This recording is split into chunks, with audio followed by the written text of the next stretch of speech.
नमस्कार, मैं अनीता चौधरी और न्यूज़ अड्डा इंडिया पे आप सभी का स्वागत है। जय भारत, जय हिंद। कन्हैयालाल, उदयपुर के कन्हैयालाल, मास्टर कन्हैयालाल, टेलर थे कन्हैयालाल।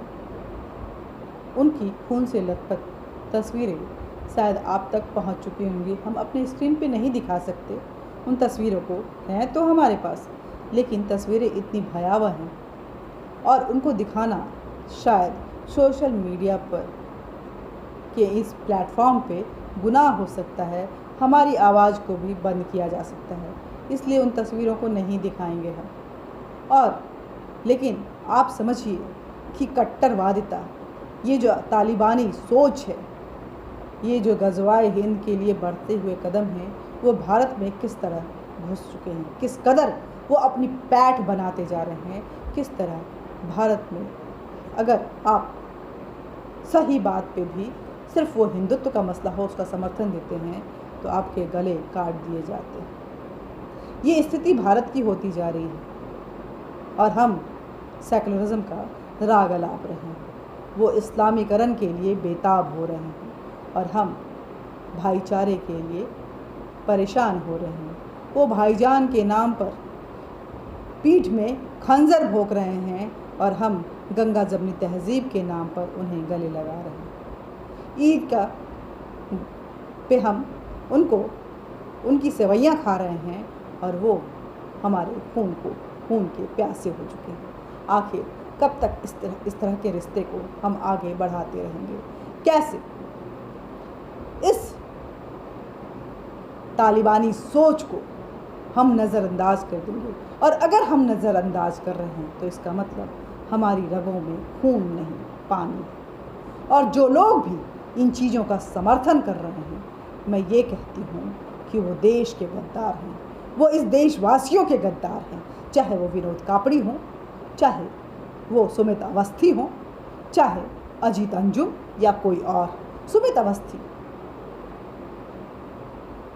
अपने चैनल पर ये कहते हुए इंटरव्यू के दौरान, जब अशोक गहलोत जो कि उदयपुर यानी कि राजस्थान के मुख्यमंत्री हैं, उनका इंटरव्यू ले रहे थे और ये बोले कि आप कैसे संभालेंगे इन भटके हुए युवाओं को, ऐसी कट्टर तालिबानी सोच। और भटके हुए युवा, ये क्या बोल रहे हो आप भाई? आपको समझ में नहीं आ रहा है क्या? विनोद कापड़ी लगातार ट्वीट किए जा रहा है। लोगों को ट्विटर की तरफ से जरा सी बात पे अगर इस्लाम को लेकर के कुछ बोले या उनके वक्तव्यों को लेकर के अगर सवाल खड़े करें तो आपके पास स्ट्राइक और नोटिफाई आ जाएगा कि आप इस तरह की क्यों कर रहे हैं, हमारे पास आपकी शिकायत आ रही है। लेकिन विनोद कापड़ी जो हिंदुओं के मारे जाने पे लगातार बोल रहा है, ट्विटर को ये सुनाई नहीं दे रहा है। वो विनोद कापड़ी के अकाउंट को डिसेबल नहीं कर रहा है। ट्विटर भी सेलेक्टिव है। इनफैक्ट सोशल मीडिया का हर प्लेटफॉर्म सेलेक्टिव है। वो आपको ज़्यादा प्रमोट नहीं करता है क्योंकि आप राष्ट्र को आगे बढ़ाते हैं, आप राष्ट्रवादिता में बिलीव करते हैं, आप राष्ट्रीयता सर्वोपरि मानते हैं और वही सबसे बड़ा धर्म मानते हैं। और सोशल मीडिया प्लेटफॉर्म जो कि विदेशी कठपुतली है, वो बोलता है कि हमारी सुनो तभी तुम्हारे फॉलोअर्स बढ़ेंगे, वरना कभी कभी तो ऐसे भी आप डिसेबल कर दिए जाते हो। हमारे चैनल को भी कभी कर सकते हैं। हालांकि मैं वो सारी चीज़ें नहीं दिखाऊंगी क्योंकि बोलना ज़रूरी है, बातों को पहुंचाना ज़रूरी है।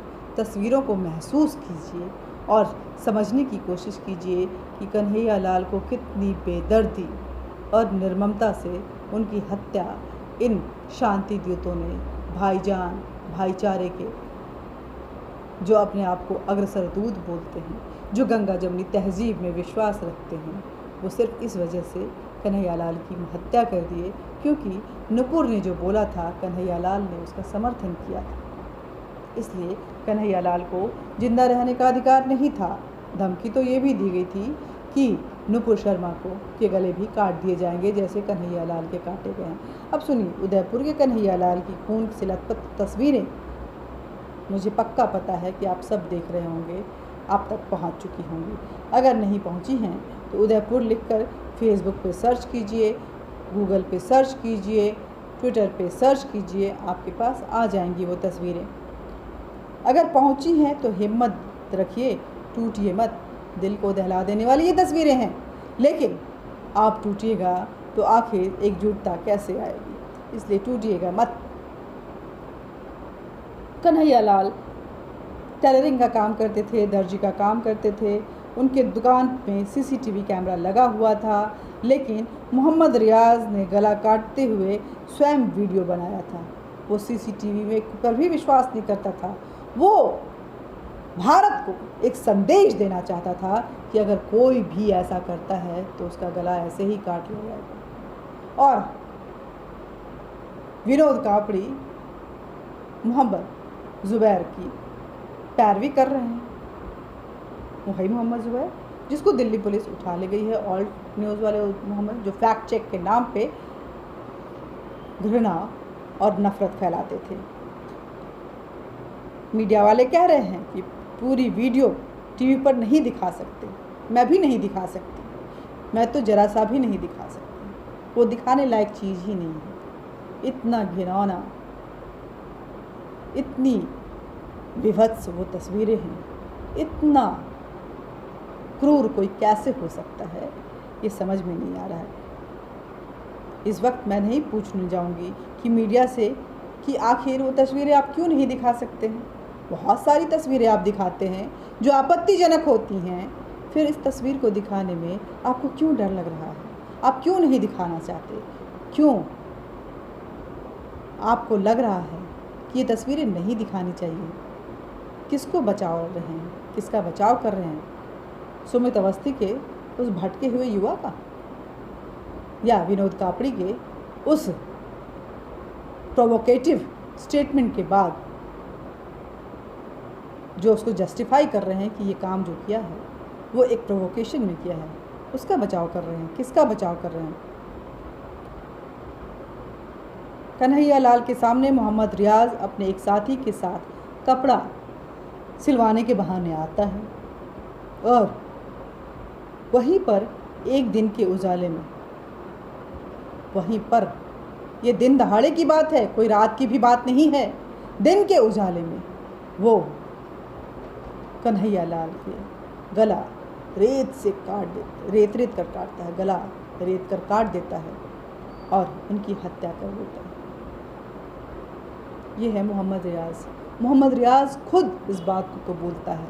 उसके वीडियो सुनिए, उसकी बातों को सुनिए कि किस तरह से वो बोल रहा है कि नबी रसूल की एक ही सज़ा। बाकी आगे की लाइन मोहम्मद रियाज खुद बोलेगा, मैं तो नहीं बोल सकती। ये उसके स्टेटमेंट सुनिए और समझने की कोशिश कीजिए कि किस तरह से नफ़रत में भरे हुए ये इस्लाम परस्त तालिबानी सोच वाले लोग हमारे देश में पांव पसारते जा रहे हैं। और राजस्थान की कांग्रेस की सरकार, अशोक गहलोत हाथों में चूड़ियां पहनी हुई थी, जब बात बिगड़ती हुई दिखाई दी तो बस गिरफ्तारी के नाम पर अपना पल्ला झाड़ लिया। देखिए गिरफ्तार करते हुए पुलिस वालों को, एक विजुअल है, दूर से किसी ने बनाया है, आपको दिखा रही हूँ। ये बहुत ही एक्सक्लूसिव विजुअल है, शायद ही किसी के पास मिलेगा। किस तरह से रियाज को गिरफ्तार किया जा रहा है। पुलिस गिरफ्तार कर रही है राजस्थान की। डिजिटल युग, आपको बता दें कि गांधी का ज़माना था जब मोपला से लेकर के नवाखली तक यही हुआ करता था, हिंदू काटे जा रहे थे। तब डिजिटल युग नहीं था, तस्वीरें सामने नहीं आती थी। आज तस्वीरें सामने हैं, वीपिंग इमोजी के साथ का कोई स्थान यहाँ पे हो गया है, और इसीलिए आपको जो बयान आते हैं उसको वीप के साथ आधी अधूरी सुनाई जाती है। जो तस्वीरें आती हैं या तो दिखाई नहीं जाती हैं या उसको ब्लर कर दिया जाता है। कन्हैया लाल के खून से हिंदू समाज को एक चुनौती है, याद रखिएगा। नुपुर शर्मा के समर्थन में निकलने वाला देश भर के हिंदू सो तो नहीं गए हैं, उनको जागते रहना चाहिए, उनको दिखाना चाहिए कि क्या हुआ है। रियाज और उसका साथी भी छुपा हुआ है। ये छुपकर ये वीडियो बनाया था। हालांकि अब पकड़ा गया है और पुलिस के हाथ चल गया है क्योंकि मामला बिगड़ चुका था। कन्हैया लाल ने नुपुर शर्मा के समर्थन में स्टेटस लगाया था। स्टेटस लगाना उनकी हत्या का कारण बना। ये बहुत बड़ा गुनाह था, उनको ऐसा नहीं करना चाहिए था। उसकी हत्या का कारण उसका काफिर होना है। रियाज का गला रेत कर 100 करोड़ हिंदू के सामने चुनौती खड़ी कर दी गई है। कन्हैया लाल के शरीर में जितना खून निकला है उसमें से केवल एक बूंद एक माथे पर लेकर संकल्प कर लीजिए कि सेक्युलरिज्म का ये चोला फेंक दीजिए। अपनी हदों को पहचानिए और उनकी हदों को भी जानने की कोशिश कीजिए कि वो कहाँ तक पहुँच रहे हैं। आपको बता दें कि कन्हैया लाल चीखता रहा, चिल्लाता रहा, मगर वो नहीं रुके। बेटा कन्हैया लाल का नुपुर का समर्थन कर रहा था, वो भी उसके समर्थन में खड़े थे और बाप नुपुर लाल को सजा मिली, गला रेत कर काट दिया गया। हालांकि कन्हैया लाल को जान से मारने की धमकियां पहले भी मिल रही थी। मीडिया रिपोर्ट के अनुसार इस पोस्ट के बाद कन्हैया लाल की समुदाय विशेष के लोगों के साथ बहस भी हुई थी। समुदाय विशेष कह रही हूँ, लेकिन मुस्लिम समुदाय के साथ बहस हुई थी। इसको लेकर कन्हैया लाल ने पुलिस में शिकायत भी दी थी। इसके बावजूद पुलिस हाथ पर हाथ धरे बैठी रही। वो पुलिस ने किसी भी तरह का सहयोग उनके साथ, राजस्थान पुलिस की बात कर रही हूँ, किसी भी तरह का सहयोग उनके साथ नहीं किया। किसी भी तरह की सुरक्षा उनको नहीं मुहैया करवाई गई। पुलिस ने उनसे कहा कि आप कुछ दिनों तक शांत हो जाइए और ये सलाह देकर पुलिस उन्हें लौटा देती है। धमकी के डर से कन्हैया लाल पिछले कुछ दिनों से अपनी दुकानों को भी बंद रखे हुए थे। कपड़ा सिलवाने के बहाने ये लोग उनकी दुकान में आते हैं। 40 साल के कन्हैया लाल उदयपुर के धान मंडी थाना क्षेत्र के मालदास स्ट्रीट पर रहते थे। यहीं उनकी एक सुप्रीम टेलर के नाम से कपड़े सिलने की दुकान है। कन्हैया लाल की हत्या से पहले हत्यारों ने एक खतरनाक प्लान बनाया। इसके तहत ही दोनों कन्हैया लाल की दुकान पर कपड़े का नाप देने के लिए घुसे। उसके बाद एक ने कपड़ा सिलवाने के लिए नाप लेने को कहा और दूसरा वहाँ पे खड़ा रहा। जब कन्हैया लाल उसका नाप ले रहे थे तो वहीं दूसरे युवक इस पूरी घटना का वीडियो बना रहा था। साथ ही में यह सब कुछ होने वाला है वो भी बता रहा था।